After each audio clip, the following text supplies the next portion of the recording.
Welcome to the SoleSavy podcast. This is Marco Henry Negrete, and today I'm joined by Matt Steiner, also known as the man behind the @Saint account on social media that's broke a lot of news and made a lot of impact in the sneaker and streetwear space over the years. Matt, thank you for joining us. Yeah, thank you, Marco. I really appreciate it. Super happy to be here. Thank you for the opportunity. Yeah. Matt and I got to catch up a couple of weeks ago when I was in New York City, and we had a great conversation about sneakers, technology, the space, the exciting things that are happening, the challenges that are happening. And we thought it'd be a great time to have a conversation for our audience about that. But before we get into kind of the Saint and even some of the stuff you're doing right now with MSCHF, man, I want to know a little bit more about how you got into sneakers. What's your sneaker origin story? What was that first shoe for you that really kind of clicked and made turn this from a hobby into a passion? Yeah, no, I think that's a great place to start. I think what I go back and forth because I think there's that shoe, right, that like we all have that was unattainable, but like hooked us onto shoes. And then there was like, oh, like the first shoe I remember like wearing and purchasing and camping out for. And so I guess I'll start the Miami Night V2 lows, the LeBrons, right? I actually now I do have a pair that just sit on a shelf and never get touched. But those were a shoe it must have been, I forget what sneaker convention it was. It was before SneakerCon. DXC, I think, right? Dunk Exchange in Miami. I'm from South Florida, so a little bit of background. I grew up in like Fort Lauderdale, Florida area. Now I'm in Brooklyn, obviously, working at MSCHF. But yeah, so we had DXC, and that was like where all the older cool kids that were into shoes would go. And I remember I went with my dad. I was like, Dad, we got to go to this. I think it was at the Hard Rock Casino in Hollywood, Florida. And I saw these shoes and they were like $400, and I was like, Dad, you got to buy me we got to get these. They're going to be so valuable one day. And I just remember him being like these are so silly, like no. And I think I ended up getting nothing. I think it was just more the experience to see a ton of shoes that I'd always seen online, right, and like could never buy. At this point I was probably 12 or 13 years old. The first shoe I remember that really like got me into just everything was at the Aventura Mall in Aventura, Florida, at Unknown, at LeBron's store. I camped out. Also, I think I dragged my dad there for the red Foamposites, the Foamposite ones. I think 2012. This must have been. It probably sounds. I think it was probably 2012, right? Those red ones, metallic red. So those are the shoes. Like those are the shoes that got me into it. And yeah, and like pretty much after that, it's just I don't even know. It was just those are the ones. Well, a quick break from the story here for a second, because you brought up foams, and I've never been a foam guy, but I understand people's love for them. There's a lot of discussion this week about the CDG foams. What do you think about those? I think they're cool. To be completely honest with you, I have not gone after a Foamposite in a very long time. Although they are the shoe that brought me in, right? I don't think those are the shoes that necessarily I rock all the time. But they were definitely sick at the time. I remember them being super bulky, but still super comfortable. Wore them a lot, probably out to dinner and stuff. Can't even remember.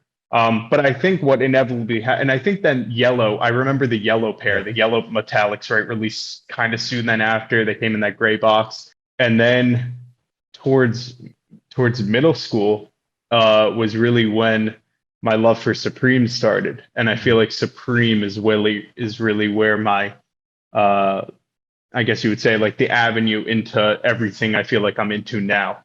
It all kind of came from Supreme. So I kind of owe it, I feel like, to Supreme a little. And that shoe, right, that jumpstart was probably the Flyknit collab, the Supreme Nike Flyknit collab.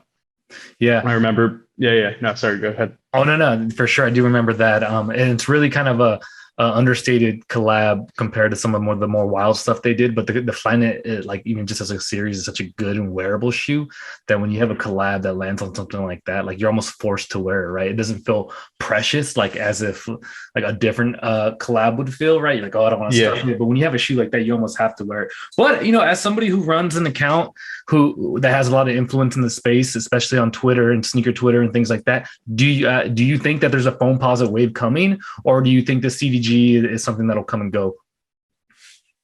I don't know. I mean, look, like I think that whole Foamposite Supreme stuff was nuts. Remember those pictures, right? It's like those infamous pictures outside Supreme in New York and it being shut down, and the obviously the Galaxy Foamposites, right? The All-Star Orlando weekend. Yep.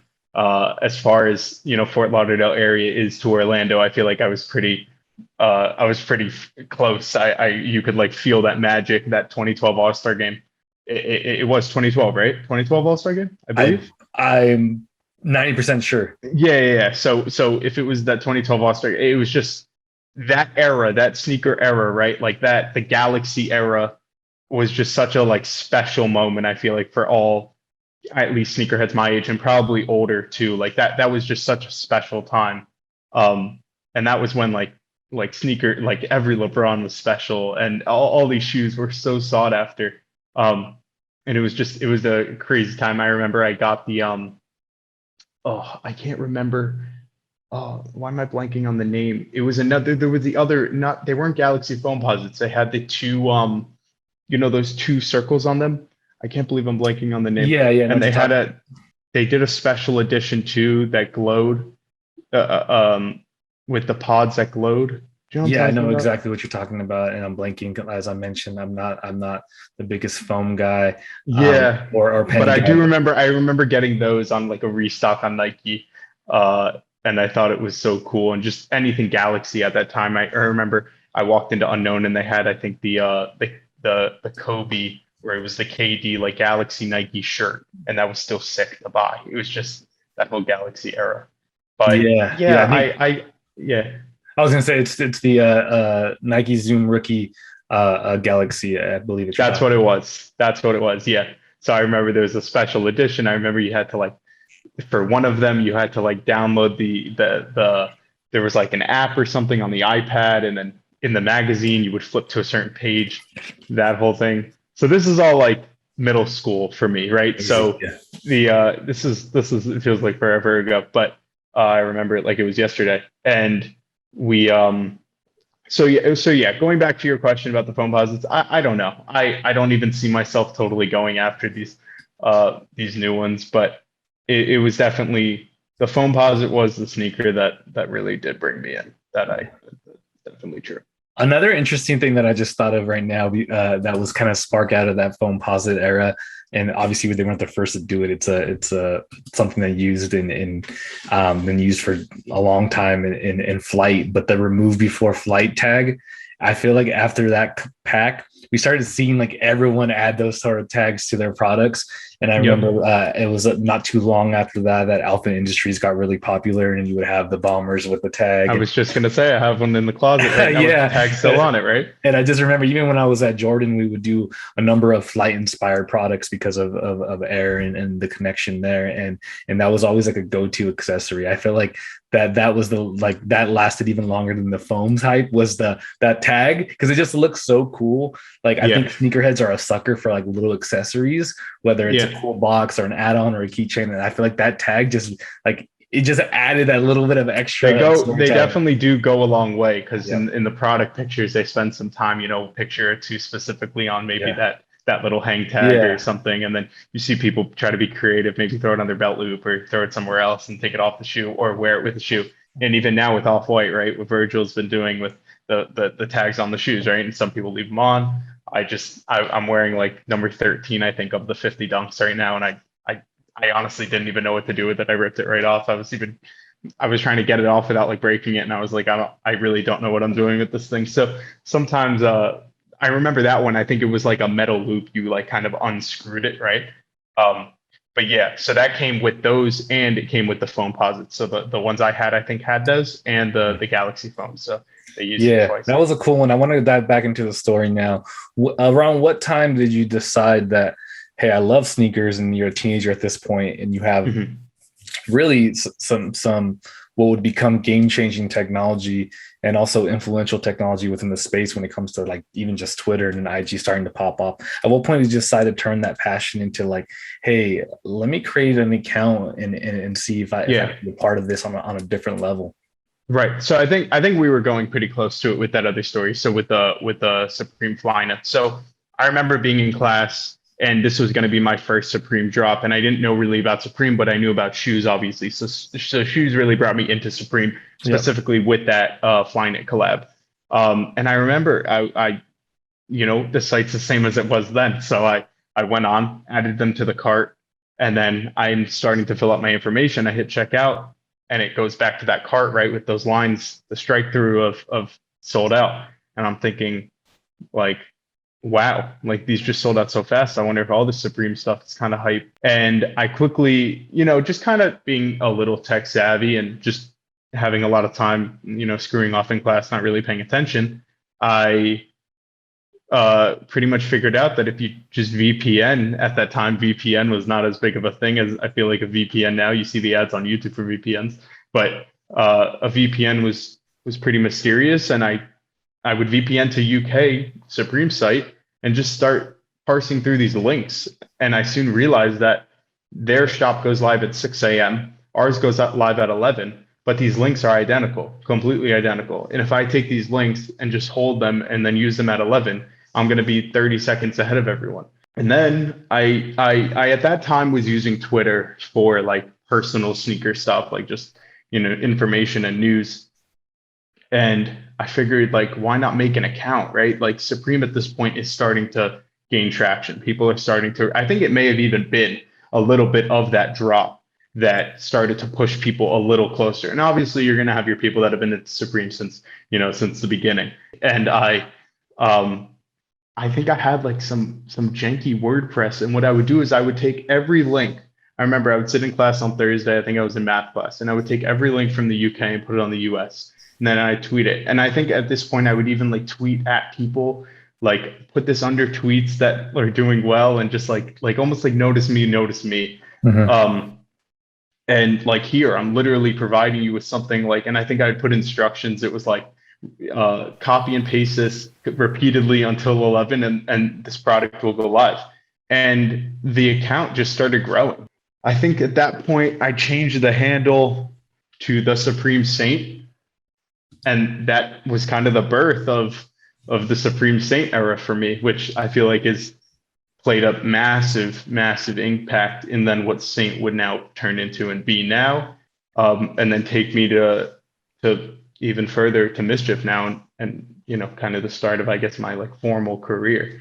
I have so as you're growing this account, what are some of the moments that you can identify were really like? I know we're going to talk about the Lil Nas X tweet, the MSCHF tweet in a little while. Were there some big moments in the Saint era that you remember either being first or breaking something that had people flocking to the account or really noticing the account as a tastemaker or as somebody that was helping break news? Yeah, no, I think there's a few like times and moments, no pun intended, with moments. I pretty much learned with Twitter um, how to kind of curate these moments. I think uh, my first one was, I believe, maybe when Travis Scott came out with the Netflix doc. They used one of my tweets in a moment, and I ever since then was very interested in how these worked and if I could create them.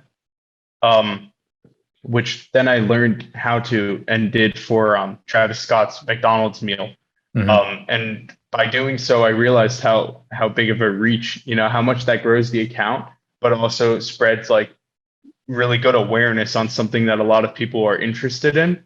And I basically will pick the tweets that are included in it and submit it to Twitter. And if Twitter feels like it's right, they'll publish it. And it's essentially kind of like, in a way, like free promo for Saint, but also for everything else that's involved in it. All the tweets tend to do extremely well because they're just attached to this thing that Twitter is essentially pushing. So for Mm-hmm. Twitter, they're kind of giving like the news publications access to really publish these things that, take maybe 20 minutes. You write up a little blurb, a little paragraph, write up a nice title, get some good images together, some really good tweets that kind of flow together. And yeah, and I think that the Twitter moments though are definitely like one of those that I remember as a big thing. Then there was actually before that, when the account was still the Supreme Saint, before it was all switched over to Saint, the Supreme Oreo. I think I gained 40,000 followers from tweeting the Supreme Oreo collaboration. And talk about like being first and speed. Like I would always, obviously in the Supreme Saint era, even when it was pretty much Supreme, when the lookbook and the preview drop, right? Like I'm up super early trying to see what accessories we're dealing with. Because Supreme, at the end of the day, you have to give them credit. They're pretty good about nothing gets out. Like things get out during the season, right? Like we know this week what was going to drop today on Monday. You have drops by Jay. You have channels to Supreme community. You have accounts that specifically, help you essentially do what Supreme doesn't do, which is give you like a heads up on what's coming out. But I would definitely say that Supreme, preview and lookbook is pretty tightly kept. And I remember grabbing that Oreo tweet or grabbing that Oreo image, tweeting it at 6 a.m. I was in my dorm at this time.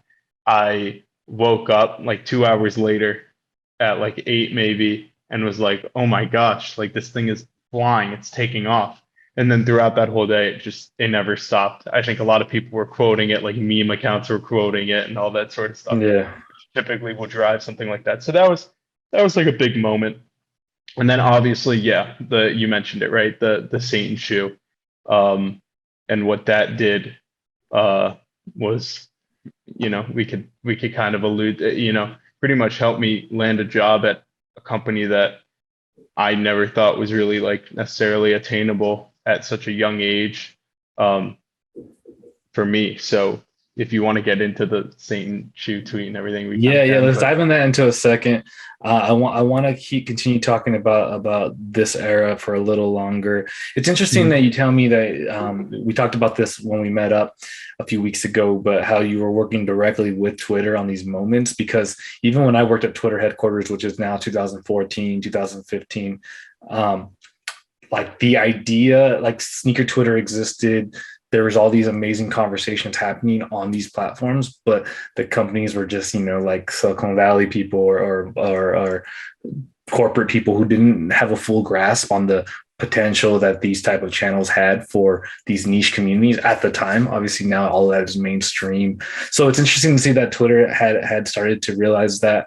Because I can remember being there and I'm sure now it's normal to have a conversation about some sort of sneakers activation at HQ at Twitter. And back then it was just like felt like such an outsidery thing to be a part of.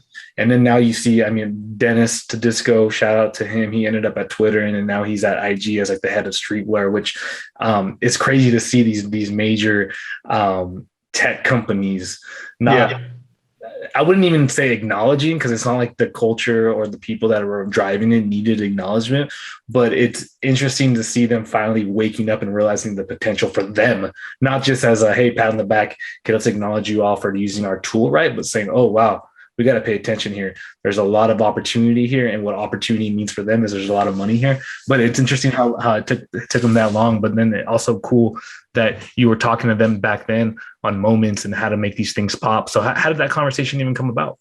Yeah, I think, obviously, like, right, you meet a lot of people and stuff, but it's nothing that like nobody, I think what's cooler about it, right, is like you have like a company like Twitter recognizing Saint right now as like as a media company, right? Yeah, like essentially as a top publisher. Yep. Yeah, they're recognizing this account as that. I think there's a moment running right now actually that's Saint, and they recognize it.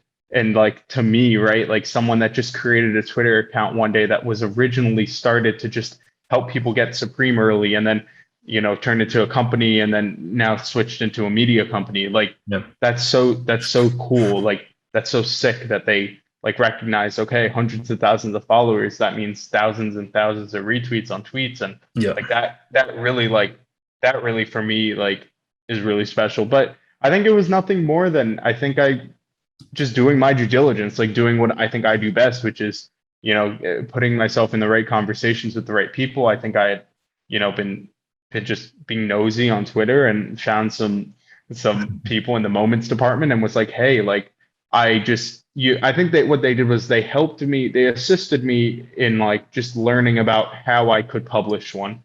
And I think Yep. from then on out, it was really they don't play like a role. They don't like handpick this, that, and this. It's more of just a submission. You submit it, and if Mhm. it happens, it happens, and you don't even get an email back when like it's live. You see it live on your phone, and you're like, oh shit, it's published. That's so cool.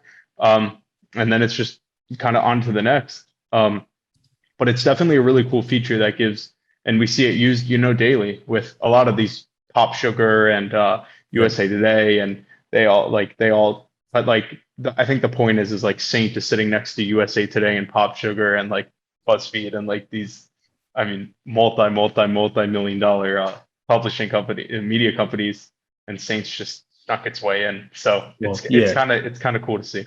I think it tells a larger story too on how late a lot of mainstream media was onto internet culture, and also just like the different type of niche cultures that non-traditional outlets were covering. And now many of those are trying to catch up, whereas the people that have been doing this for a long time is like, this is normal to us now. I want to talk about the fact that you were running Saint at a pretty high level while you were in college. What were you studying?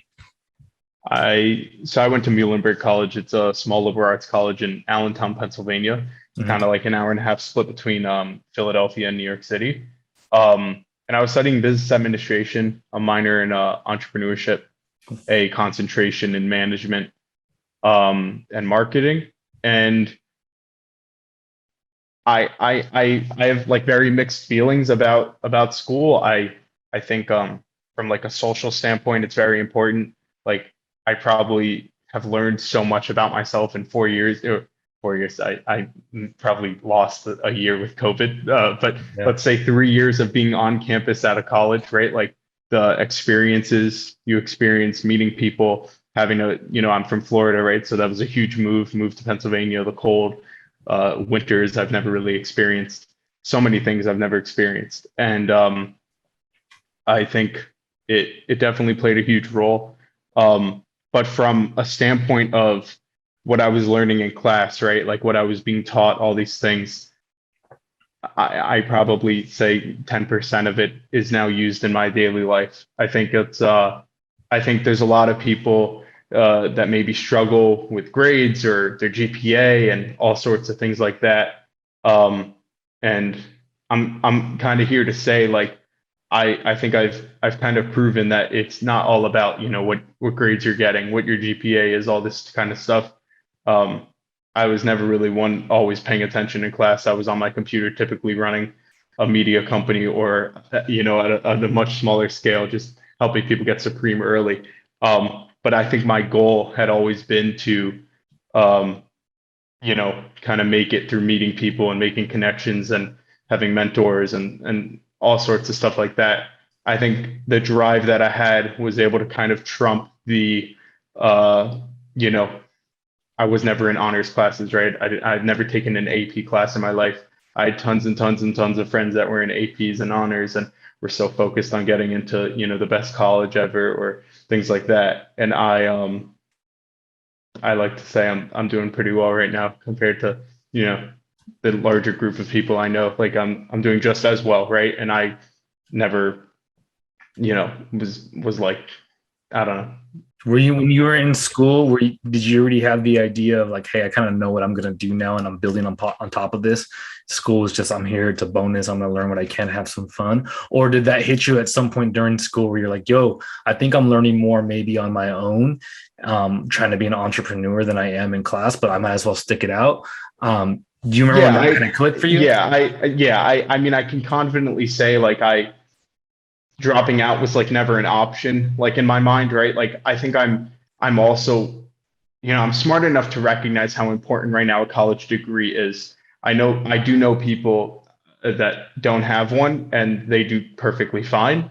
But I just knew that like for me, it wasn't like I was never, like when I say like not doing great, like I'm talking like B's, I was like a B student. I mean, I was never an F student. I was never really a D student, and maybe some C's here and there, but I was never a straight A student. That's kind of what I mean. Yep, for sure. To kind of clarify, I guess. But I had just always thought everything that I've ever done myself has taught me 100 times more than anything. You learn the most with trial and error. You learn the most when you're on the ground and you're just doing it. Like when you're trying to run a media company and you're trying to make money and you're trying to do all these things.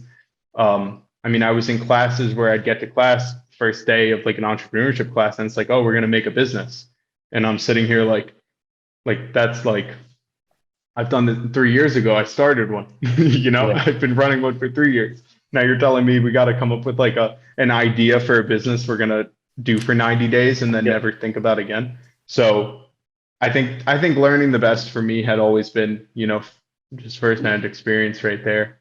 Um, but yeah, I think self-drive, and I think that's the most important thing is just, and I'd always known. Yeah, you asked me if I'd always known. Like I had always known I was I think I even in the sneaker, like when I was like young and I would want to see these people, like I thought just like the exchange of money and for sneakers, and then the sneaker is now worth 200 more than you just bought it for at the door. Like just the idea of being an entrepreneur, or just being in that kind of business, I thought was so cool. And I think that's where it gave me a ton of drive of like, how do you convert this? How do you turn like a Twitter account into something that could make money and profit? Yeah, yeah, for sure. And now I want to shift gears to what you're up to now, which is a company that seems to be staying in the news pretty often, and that's MSCHF. Yeah. And it sounds like that all went down, or at least that introduction was made for you to join them with that Lil Nas X tweet earlier this year or last year now.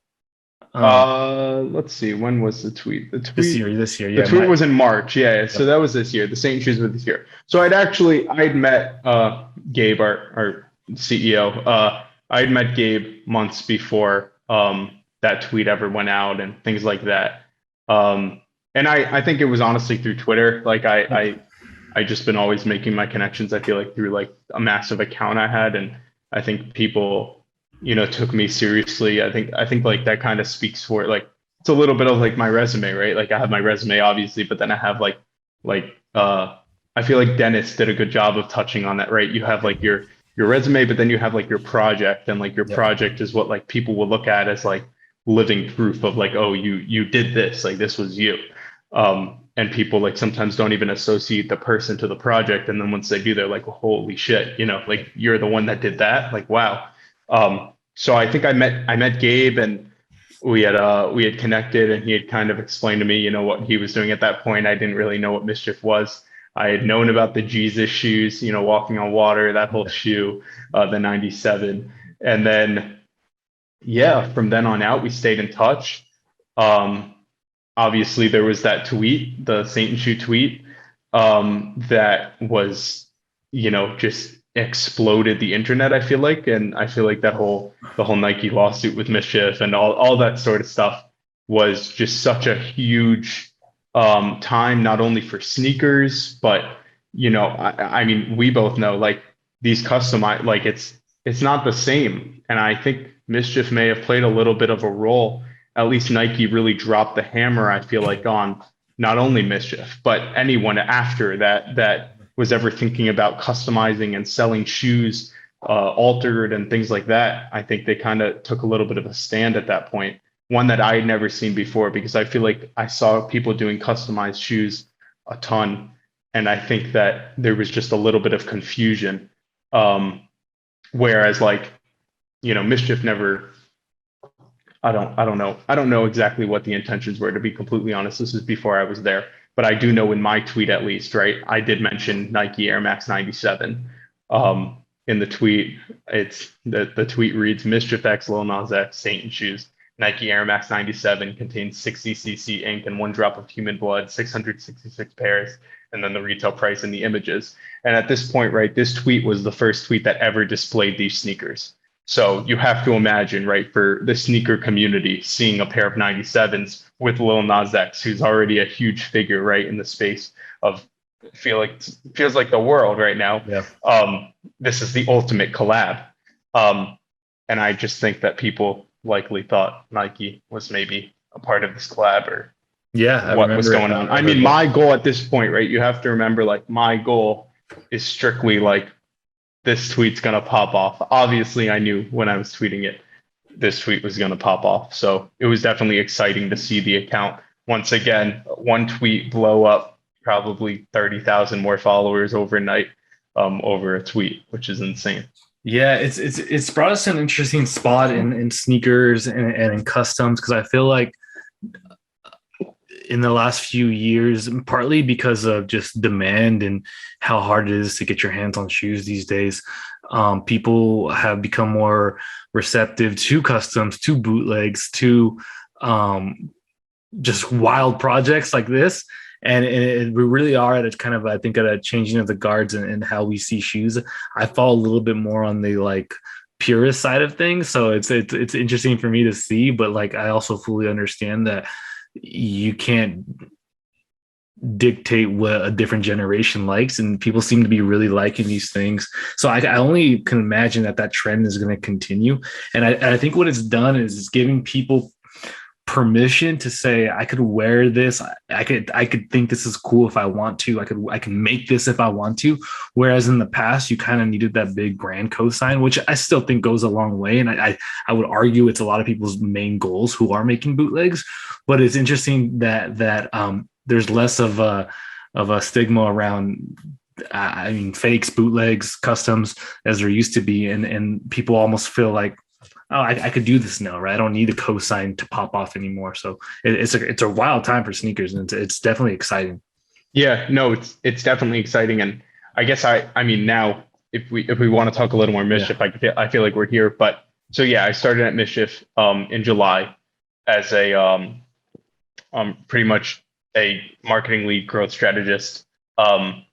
I obviously Mischief being Mischief, I can't go into certain things, but what I can say is um, the Satan shoe is not our last shoe. Mhm. We're gonna start doing more in sneakers, and I think really shake the kind of shake the sneaker community a little bit in a really good way. I Yep. think the direction we're moving in um, is not as I mean, I can blatantly say, there's going to be no more Nike shoes. It's not going to Mhm. be that way. Um, we're working on some really special stuff, and I think it's going to be really cool for like the SoleSavy community and really any you know group or anything like that. I think is really going to be super interested in what we're doing, Yeah. along with just the world. I feel like the world right now has their eyes on Mischief for so many different things, right? This week we released art, like forged Warhols, like 999 forged Warhols. Like Yeah. you had sneaker people that were into this, right? You have your like art people, you have like your VC people that just love Mischief and just try to wrap their head around. I feel like our demographic right now with Mischief is so vast. Yeah. Young, old, older, like middle age, like everyone finds something at Mischief to love. And everyone kind of remembers like that first drop, like what do you know Mischief from? Like everyone remembers, you kind of remember like what brought you in. You Yeah. remember the last drop and you remember like your favorite one. Yeah. So it's definitely special. Yeah. It feels to me like Mischief it's like the first like almost physical brand that had products that you can touch that is a like a mirror of internet culture, right? Hmm. Like it's I wouldn't go as far as to say like Mischief is memes, like physical memes you can hold, but it's almost No, kind of what yeah. it feels like, right? Like you have Yeah, internet like culture. we call it art. Like everything Yeah. we do is art, right? Like Yeah. from the blurred money, right? Like people may be like, oh, GTA money, right? It looks like GTA. Yeah. But Yeah. I don't know if you've ever held Mischief blurs, but like it's the trippiest thing you'll ever see. It's literally like blurry in your hands. And you Yeah. can't even like if you take a picture of it, like and you send that to someone, it's like It's blows up. crazy. I remember that Yeah. recently there was a someone on TikTok, I forget his name, but Complex and then reposted the guy's TikTok and it was like his three weirdest objects. I don't know if you Yeah. I saw remember this, that. it Yeah. blew up, but it was like that art with like the eyes that opened and one of them was the Mischief blur. And I remember that night on StockX, the blur went from that specific blur, it's a US dollar blur. We have 3 out right now, but the US blur went from being, I think, $150 on resale to like skyrocketed into the 200s. And it's insane that one TikTok can just have that much influence. Yeah. Everyone wants to go buy that product suddenly. Yeah, It's really to insane. me, like I think about this, like this a generation of people, or a couple generations really, that really grew up on the internet. And it almost feels like a Tumblr or IG feed that you can grab and hold, like the products that you guys are making, which is it's just interesting, like to me that's where we're at, because again, like there are things that people love about the internet that you repost or whatever, and then to be able to own like physical versions of those things it kind of seems like where we're at with products, which is really cool. So I just saw that there was a CA announcement, which sounds like, you know, in good company. MSCHF is now going to be associated, represented by the same agency that represents some of the biggest athletes and stars in the world. That's pretty crazy. Yeah, so that news pretty much just broke, and yeah, we're super pumped about it. I think all it's going to do really is, you know, just I think what it really does is it puts MSCHF just where it should be, right? Like the people we've collaborated with, from the Lil Nas X's to even Drake, you know, being seen in Jesus shoes and things like that. Like, it really just opens up so many more avenues for us in such an insanely incredible way. And I think it's really just the beginning. I think 2022 is really going to be like a really special year for MSCHF, and I'm just happy to be a part of it. Yeah, man, we'll have to look out for that. A couple more questions before we wrap. Well, the other point I wanted to make actually is one that I actually, the other day I was having a conversation with my buddy Oscar Casillo, who started Modern Notoriety, influential guy in the sneaker and the streetwear space, and we were kind of talking about the concept of gatekeeping, and especially like in the media space or like the influencer space, because like, you know, there's different eras of people that had influence in sneakers for like there was, you know, the OG collectors who were there when MJ was playing, and they're camping out and they're buying the shoes and they're collecting them, and then you get into the internet and the forum, the Nike Talk days, and then you get to the era that I think birthed my career, which is like the blog era, the late 2000s, early 2000s, and now we've kind of are I think we're almost in like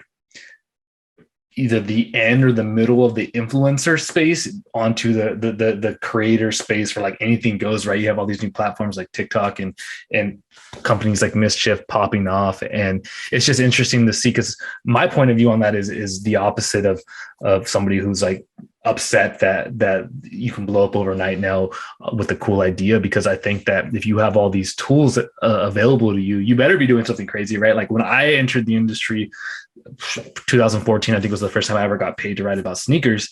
The only way that I identified that I could work in this space was if I learned how to write, because like at that time it was to be a designer, work at an agency maybe, or try to apply a million times and get a job at Nike or a brand. So I identified, you know, blogging as something that I thought would be an opportunity. And now all you really need is a smartphone to break into the industry, which is kind of exciting. Did you get that same impression from this new generation of technology, that it's like there's really no limits, there's no gate anymore, you can just break in, right?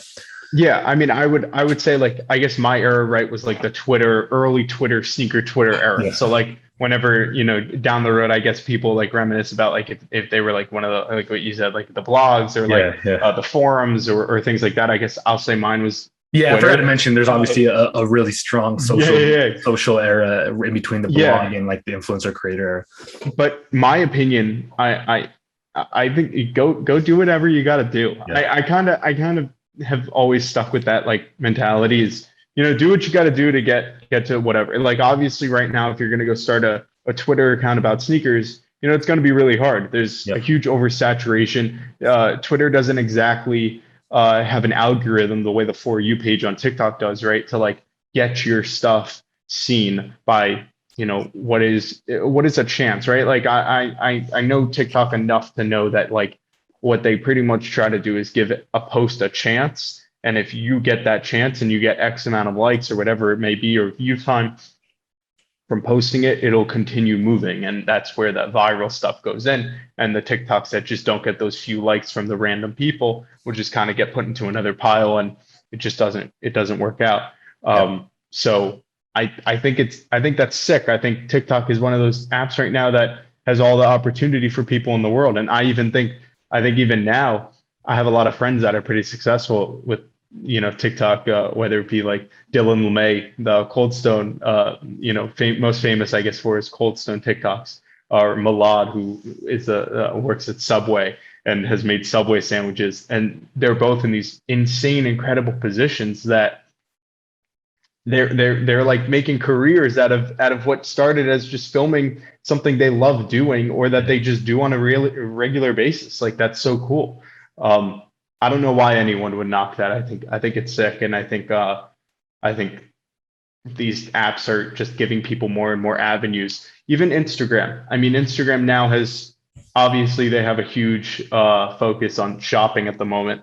And we even see sneakers now really becoming a big part of the shopping experience on Instagram. But the Explore feed and Reels are such a huge, huge opportunity. I think I did a reel the other day just to kind of mess around, and one of them 13,000 views and one gets 400. So it's like, Yeah. Obviously one did well, like, and that's just how, and for whatever reason, you have to kind of go back and think and really watch it a few times, and maybe you'll figure out exactly why it's doing well. But I think these opportunities by companies like Instagram and TikTok are great. For sure, for sure. And then my last question for you is, it hit home for me because you're mentioning how your dad you were dragging him to these events, and it reminds me when I was a kid, I'm dragging my mom and my dad all over the greater Southern California area to chase down some shoes. It's like pre-internet and like release dates and that type of stuff. So, and then now all these years later, just for them to realize, oh, I guess it wasn't a phase. Like, this is really what he likes. What does your dad think now that you made a career out of that after you were dragging him to dunk exchanges and sneaker cons and shoe releases back in the day? Does he get it now, or do you think? Yeah, I think both my parents are. I think they both always said, like, we don't really understand what you're doing, but it seems like you're doing well. You're doing a good job.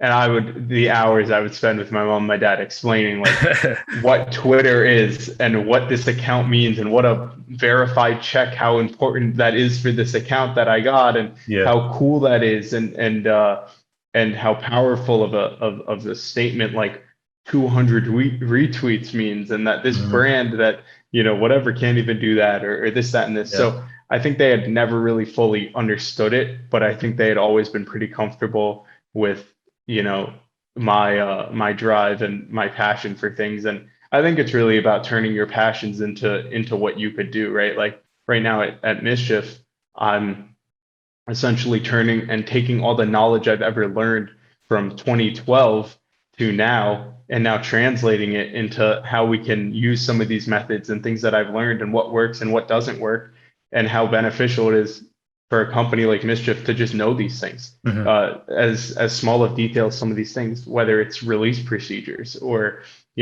how something sells this way, or why something happens this way. It's like, well, I've seen, like, the Supreme releases from before they had in-store signups. To now, right? They didn't used to have those. They have those now. They didn't have CAPTCHA. They have CAPTCHA now. Sneakers app to just waiting on Nike.com, Nike store, the tweet, right?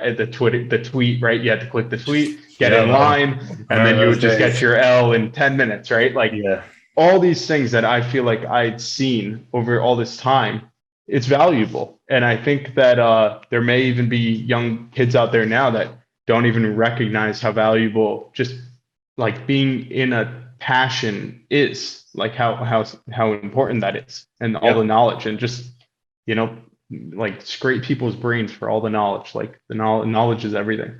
Yeah, I mean, I agree. And I remember when I was in college, I had an office job, and I had the coolest bosses, but I would always, there'd be downtime in there when people weren't coming in I worked on an office on campus, and I'd be reading, like, every blog back then. It was like Soul Collector, Hype Beast, Nice Kicks. And my boss would just be like, you're always just reading about these sneakers. And I was like, don't worry, it's job prep. I was half joking, and she would just laugh. And it really is, though. You immerse yourself in the culture and you learn it over the course of, years or a decade, you're just going to have such a leg up when the opportunity presents itself. And it sounds like it's doing that for you right now in MSCHF. So thanks for joining us, man. I'm excited to see what you guys have in store for the rest of the year in 2022. Sounds like some really cool stuff coming. So appreciate you coming on the podcast. Thank you, Marco. I really appreciate it. Yes, sir.